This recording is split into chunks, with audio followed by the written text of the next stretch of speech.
भक्तिशीला मातृमंडली डाकबादी जंत्र साहाय्य पुरुषोत्तम गुणकीर्तन श्रवण करुवा दिव्यात्मा साधु सज्जन मंडली समस्त उद्देश्य प्रीतिपूर्णरास भक्तिभरा जय गुरु प्रणाम जनाए तत्सहित स्नेहर पिला उद्देश्य सदिच्छा भलभाषा स्नेहाशीष आज पुण्य लग्न श्रीराम नवमी प्रभु मर्यादा पुरुषोत्तम रघुकुल नंदन श्रीरामंकर जन्मतिथि ये अवसर में प्रिय परम जीवन सर्वस्व जीवन जे परमाश्रय हृदय भवाराध्य गुरुदेव बसाई सत्संग नाम संकीर्तन आयोजन करिछंती गृहकर्ता इसका प्राण उत्तम चरण बेहरा भाई सुयोग्य तीन पुत्र अजु रंजन एवं ब्रज भाई सपरिवार उद्देश्य नूतन गृह प्रवेश सर्वप्रथमे से जीवन कांडारी जी इष्ट गुरु पुरुषोत्तम को से गृहांगन में प्रवेश करकमल सत्संग माध्यम नूतन गृहर उन्मोचित होती गृहटी देवालय हो भोजनालय हो अतिथियालय हो सर्वोपरि ग्रंथालय हो ठाकुर जा कहते आम जाके भल भाषे तार भाषाटा भी भालो तार भाषाटा भी भालो language a way to appealing how to express how to behave चाली चलन आचार आचरण व्यवहार संस्कार संहति किपरि ठाकुर माफिक हम एटा ही शिक्षा मिले सत्संग को धाई आसिले एवं से गृहटा प्रभुकर घर हो उठू यह शांति निकेतन में परिणत हो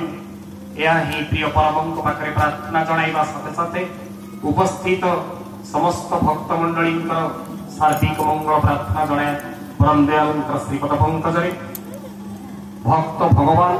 भागवतर मिलन क्षेत्र सत्संग सद्गुरु जीवन वृद्धिर गुरु सत्मंत्र जीवन वृद्धिर मंत्र सत्संग बंची रही बढ़ी चलवार संग दीक्षा एक पवित्र मनोवैज्ञानिक अनुष्ठान बंचीबार बढ़िबार सुगम एवं अभिवृद्धि करिबार विकास पथ मार्ग उन्मोचित करे दीक्षा माध्यम मनीषर पूजा न कले भगवान पूजा हुए नहीं एटा ही मनीषर एक राजलक्षण मनीष जार स्वार्थ हुए जीवन तार व्यर्थ नुहे से ठाकुर आलोचना प्रसंग षष्ठ खंड में कहते तुम्हें माने हेलो मनीषर मिस्त्री ये भंगा मनीष को जोड़ी लगे देवार काम होची तुमर जहाँ आज दीक्षा पत्र कार्यक्रम एक गभीर गण आंदोलन में परिणत होती गोटे दिन पूर्व मुझे उपस्थित हली एठी देवघर आश्रम ग्रीष्म उत्ताप सत्वे सहस्राधिक गुरु भाई और माँ मानकर एकजुट होता ग्रीष्म उत्ताप परम पूज्यपाद श्री श्री आचार्य देव प्रात विनती योगदान करती संध्या विनती योगदान करती पुणी सका 8:45 नाटमंडप ग्रंथपाठ और नामजपे योगदान करी घंटा घंटा धरी प्राय फिलांथ्रोपी ऑफिस पाखरे दिन 12टा पर्यंत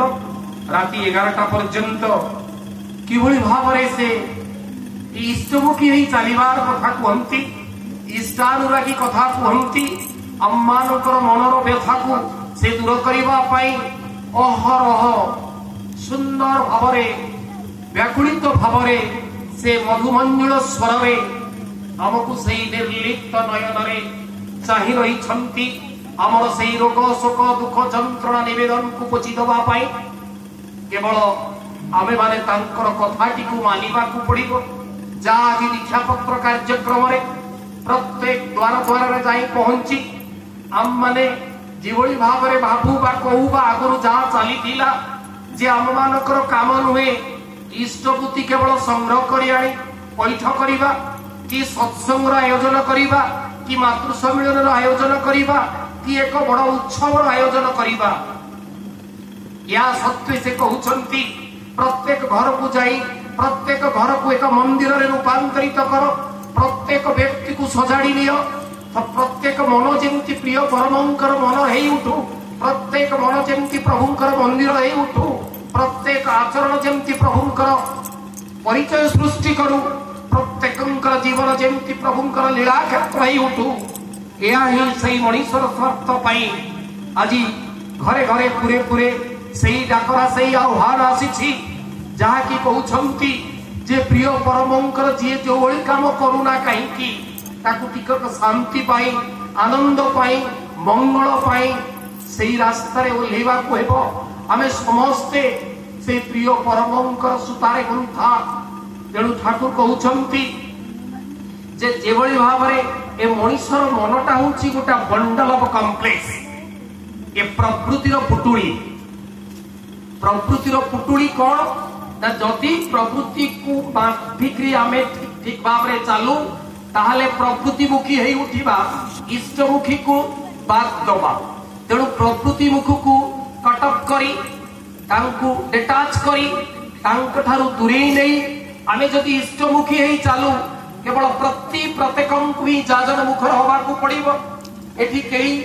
कर्मी नुहे केही सहकर्मी नुहे काली जे सत्य दीक्षित होईची ए कार्य मध्य समस्त दाय दायित्व अछि जहाँ आचार्य कहउछंती प्रत्येकक मां मानकर मध्य समस्त दायित्व रही ए घरे घरे पूरे पूरे आम्माने सही प्रिय परमंकर वार्ता को प्रचार करिबा प्रसार करिबा